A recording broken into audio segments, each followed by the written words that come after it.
Hello everyone and welcome back to another episode on my Let's Play series. I have been very busy while in between episodes. I have done a lot of AFKing here over at the perimeter, which I'm not going to show you yet because I'm going to do a little time lapse before I show it to you. But I've been very busy. There's been a lot of removing water and lava and a lot of running the machine. Probably about 10 to 15 hours of that in total. But I'm very excited to show that to you now in the form of a third-person time lapse, so let's get it going.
And there we go. You have seen the massive progress that has been completed on this hole. Look at this. It is now getting absolutely massive, and we're at the point now where my volume is just a little bit high. We're at the point now where the first machine is almost done. Look at that. We're starting to blow up the far line here, and this machine is only going to have to run a couple more times to finish off this side of the hole, And then we just need to get that machine up to this point as well. So in this episode, I believe we are going to finish this hole off, assuming that we don't run into any massive, massive pools of lava in here that are a total pain. But I've cleared out what I can see from this section, and I might have just seen some more. Yep, there's some lava. So this is what I have been doing a lot of recently, is just clearing water and lava sources as I see them, so that I don't end up missing blocks. That would be the worst case scenario there, would be to have blocks that got missed and could spawn mobs. Now, this is my last stake. Oh, goodness. I haven't been back to my base in a long, long time, and I am now completely out of food. I've been killing cows and sheep to keep up with my food requirements, and you can see my ever-growing chest monster over here. But, oh, look, I've got a little bit of cooked pork chop in here. Yeah. So this is what I've been having to deal with here. I even, at one point, went over to one of the villages that was over there and just pilfered it for wheat, for bread, and I think I've gone through all of that bread now, and yeah, doesn't look like I have any more anywhere. I'm out of golden carrots. I'm almost out of rockets again, even after I filled up last time, so things are getting pretty dire, but I think that we're going to finish this up today, and then we get to see if our hard work has paid off by standing on this block and looking at the mob cap. Oh, I managed to land on it first try. So down in the bottom left corner there where you see SC and then M. So right now there's 15 mobs, 17 mobs, 19 mobs, 20 mobs. And that is because things can still spawn on these blocks here. Mostly slime at the moment, but also in that very last little bit there, a couple things could spawn. And also if there's any underground pockets here that are dark, they're now prime spawning spaces. So down in here, we will probably see mobs. Yep, there they are, a couple of skeletons. So once all of this is taken out, we should be able to stand on that block and have 0 mobs in the game, which is the goal. There's some AFKing left to be done though. Now I do have one more goal for today. I want to make this place easily accessible to my base. So I want to finish blowing all of this up, and I want to make a nether portal and create some sort of easy path in the nether, be it an ice tunnel or somewhere that I can fly, that just makes it easier for me to get here in the future, rather than flying like 4,000 blocks to get here and going through an entire stack of rockets to do it. So those are the goals for today, but first and foremost, it is going to be finishing up this hole. So that one only has to run probably 6 to 10 more blocks to finish up, but this one has to keep going for a while. So let's just get this going, and we will record this, which will be our final set of time lapses.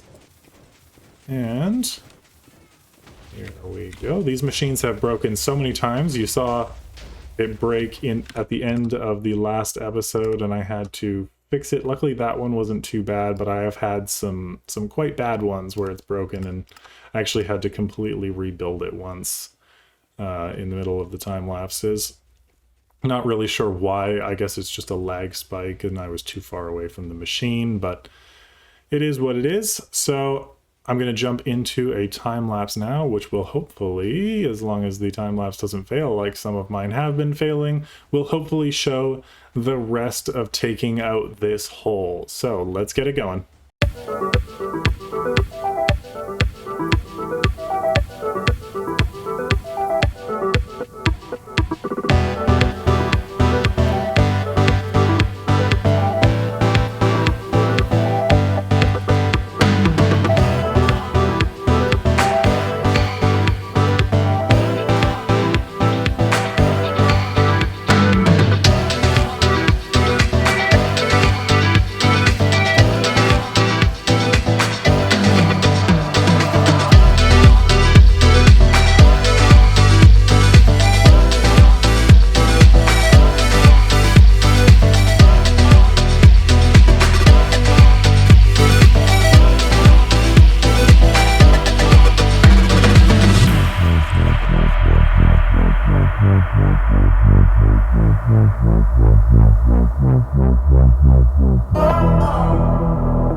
And we did it. We have the entire perimeter finished being dug out. You can see it all here in its glory. We can fly around it. This is an absolutely massive hole. We removed probably close to 5 million blocks based on my math. You can see both of the machines sitting over there where they finished up.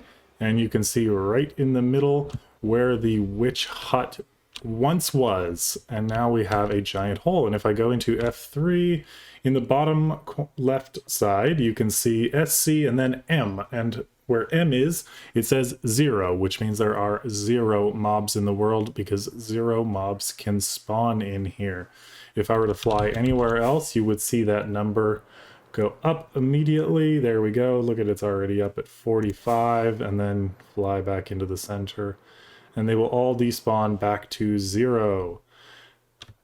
And that is the whole point of this creation, is to be able to make farms in here that are not affected at all by mob cap. Plus, farms in vanilla Minecraft work better when they are lower in the world. So we can put farms that are quite close to the bedrock, and they will work better. Now, I have not been back to my base in quite some time. I am almost out of rockets. I've got just a mess of random materials around here that I've picked up as I've been doing this, all the obsidian that I've been mining and everything. I actually managed to make myself some golden carrots by just taking all of the bones of the skeletons that I'd killed and bone mealing a carrot and surrounding them in gold, which is not the way I normally do it. I normally just buy them from villagers, but it worked much better for food while I was over here. But now the next thing that I want to do is link up this area and... oh, my bed's not over here. Link up this area and my main base area. And I was originally thinking about doing that with a tunnel in the nether, but then I thought, why don't I just hook them up on the bedrock ceiling? So that went well. And it's not even nighttime. So what I want to do is figure out the coordinates of this block right here. So what I'm going to do is I'm going to write down these coordinates, 307 minus 4823. And then I'm going to build a pillar up into the sky where I'm going to create a nether portal. And I'm going to light it, but I'm not going to step through it. And then I'm going to go back to my base, get up onto the nether ceiling, go out to these coordinates in the nether, which are actually divided by 8. So I'll do the math on that. It's something like 60 minus, oh, I don't know, 600 or something. I'll do the actual math on it. Let's just take a screenshot.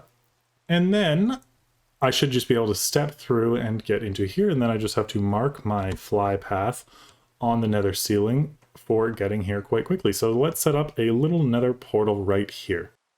And there we go. I have created a platform up in the sky here from this sand. And we have our nether portal up here. This is just temporary. I'm actually thinking I'm going to create a large storage system up here that will have like a water elevator that brings up all the items from the farms in this area. But this is just a place that we can start with, and we need the portal up there to be able to get onto here from the nether ceiling. Now, do I have any torches? Yes, I do. The most important thing here is that everything must be spawn proof. So it's very important that nothing can spawn here. Everything either has to be lit up or be non-spawnable blocks. So those are our all bottom half slabs, so nothing can spawn up there. Nothing spawns on obsidian, so that's okay. And I will remove all of this sand once it eventually falls down and pick it up. And then I'll go down here. I did drop one sand down, gravity on the side.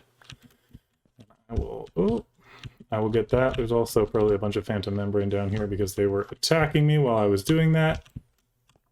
And don't really need it all. Yeah, there was a ton of phantoms. Wow, look at all of the experience orbs and everything down here. But you can really see that the TNT clears everything out. There's no blocks left down here at all. So it's super effective. Now, what we have to do is make the long flight back home, which is in which direction? I don't remember. It's been so long. That's going down this way. So this is home.